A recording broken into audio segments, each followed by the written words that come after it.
नहीं, आज तो फल उठेगा ही नहीं। पूरा तबीयत दर्द कर रहा है आज, रात में सो ही नहीं पाया घुटने का दर्द में। अरे नहीं, क्या सैलरी आया? 1300 रुपये से क्या करेगा? खाएगा क्या? घर में भेजेगा बोलो? छुट्टियाँ बना दिया हम लोगों को।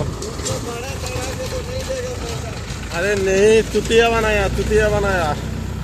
तो क्या इंडिया से आया, ये तो चुतिया ही आए ये बोल के।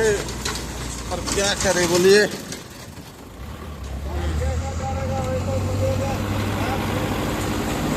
हाँ, बात पे वैसा ही करेगा, जितना करेगा उतना ही जब मिलेगा ना।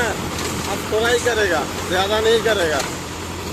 वो तो तबीयत में जितना सहाय होगा उतना ही करेगा, इससे ज्यादा तो कर नहीं पाएगा।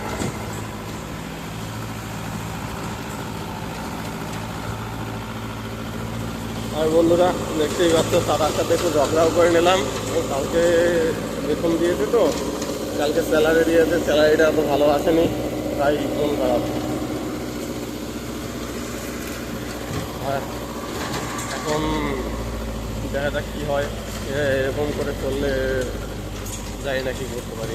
মন মেজাজে ভালো নেই, যা বলে নিয়ে আসছে তার কিছুই না, কিন্তু আরও আমাদের উপর জুলুম চলছে।